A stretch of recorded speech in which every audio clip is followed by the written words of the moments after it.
مسلمانوں کہو کہ ہم خدا پر ایمان لائے اور جو کتاب ہم پر اتری اس پر، اور جو صحیفے ابراہیم اور اسماعیل اور اسحاق اور یعقوب اور ان کی اولاد پر نازل ہوئے ان پر، اور جو کتابیں موسیٰ اور عیسیٰ کو عطا ہوئیں ان پر، اور جو اور پیغمبروں کو ان کے پروردگار کی طرف سے ملی ان پر، سب پر ایمان لائے۔ ہم ان پیغمبروں میں سے کسی میں کچھ فرق نہیں کرتے اور ہم اسی خدا واحد کے فرما بردار ہیں۔ تو اگر یہ لوگ بھی اسی طرح ایمان لے آئیں جس طرح تم ایمان لے آئے ہو تو ہدایت یاب ہو جائیں، اور اگر منہ پھیر لیں اور نہ مانیں تو وہ تمہارے مخالف ہیں، اور ان کے مقابلے میں تمہیں خدا کافی ہے اور وہ سننے والا اور جاننے والا ہے۔ کہہ دو کہ ہم نے خدا کا رنگ اختیار کر لیا ہے، اور خدا سے بہتر رنگ کس کا ہو سکتا ہے، اور ہم اسی کی عبادت کرنے والے ہیں۔ ان سے کہو کیا تم خدا کے بارے میں ہم سے جھگڑتے ہو، حالانکہ وہی ہمارا اور تمہارا پروردگار ہے، اور ہم کو ہمارے اعمال کا بدلہ ملے گا اور تم کو تمہارے اعمال کا، اور ہم خاص اسی کی عبادت کرنے والے ہیں۔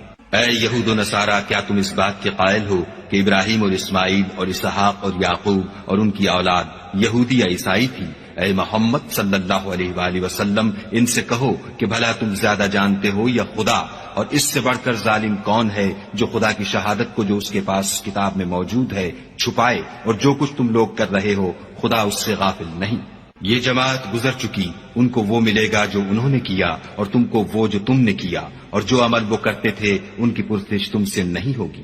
احمق لوگ کہیں گے کہ مسلمان جس قبلے پر پہلے سے چلے آتے تھے اب اس سے کیوں منہ پھیر بیٹھے؟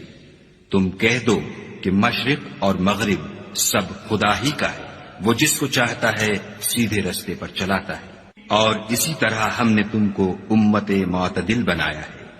تاکہ تم لوگوں پر گواہ بنو، اور پیغمبر آخر الزماں تم پر گواہ بنے۔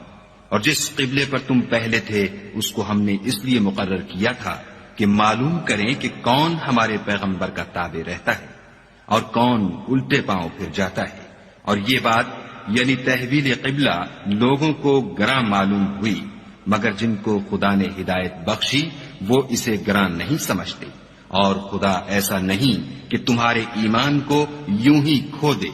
خدا تو لوگوں پر بڑا مہربان اور صاحب رحمت ہے۔ اے محمد صلی اللہ علیہ وآلہ وسلم،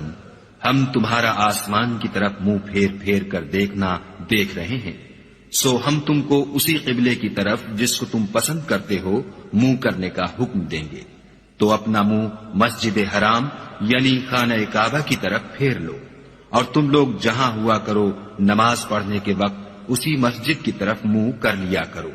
اور جن لوگوں کو کتاب دی گئی ہے وہ خوب جانتے ہیں کہ نیا قبلہ ان کے پروردگار کی طرف سے حق ہے، اور جو کام یہ لوگ کرتے ہیں خدا ان سے بے خبر نہیں۔ اور اگر تم ان اہل کتاب کے پاس تمام نشانیاں بھی لے کر آؤ تو بھی یہ تمہارے قبلے کی پیروی نہ کرے، اور تم بھی ان کے قبلے کی پیروی کرنے والے نہیں ہو،